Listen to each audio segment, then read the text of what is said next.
Welcome back, guys. The last video we ended right here where somebody opted into your foreclosure lead magnet and we showed you the entire automation path, right? So I want you to see the lead again real quick. And that same automation path will be shown here. They subscribe to a list, which is your seller's list.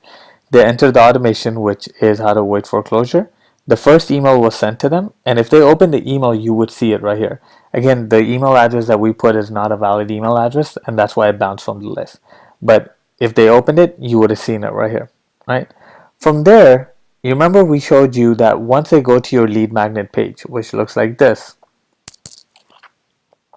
and they download or they opt in to download the book, and they end up right here, right? They can decide to fill out the form right then and there, or they could decide to fill out the form after getting your emails, or they could decide to call you, or they could decide to email you.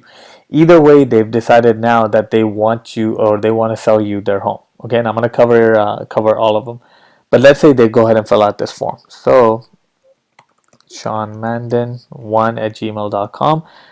Here's the street name, address, phone number, or I'm sorry, street name, city, state, zip code, person's name, address, or I'm sorry, phone number, and email address. Let me make sure I have the right name. And here they're asking to get a fair cash offer.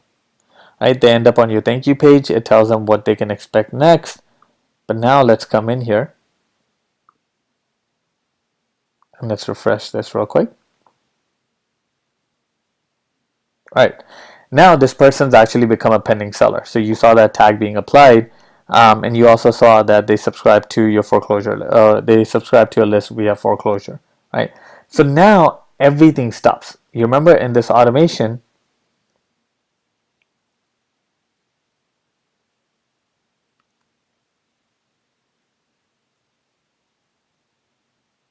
let's pull this up.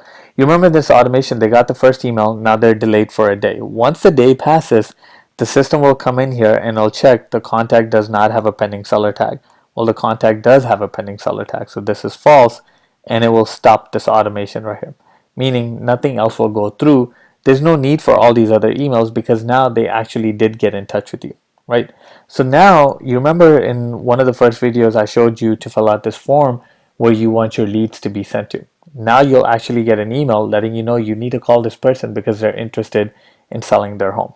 Right, so that's one of the ways that somebody can get in touch with you. They can fill out the form on your website. Now, let's say that's not how they got in touch with you. Let's say 5 months went by and one of the emails caught their attention and they decided they're just going to go ahead and call you, or they're going to email you.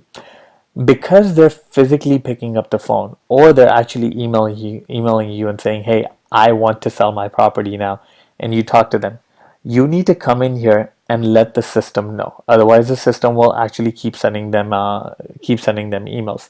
Because it's a manual interaction, it's not something that happened through the system. You need to come in here, find them, and apply a tag. So let's say this tag wasn't there anymore. You're going to just go ahead and apply the pending seller tag. As soon as you apply that, it's going to go ahead and stop all the automation exactly the way it did before. The only difference is you're manually stopping it versus the system stopping it. Okay, so that's what happens. That is how our email series will convert people into actual leads who want to sell you their home. Right.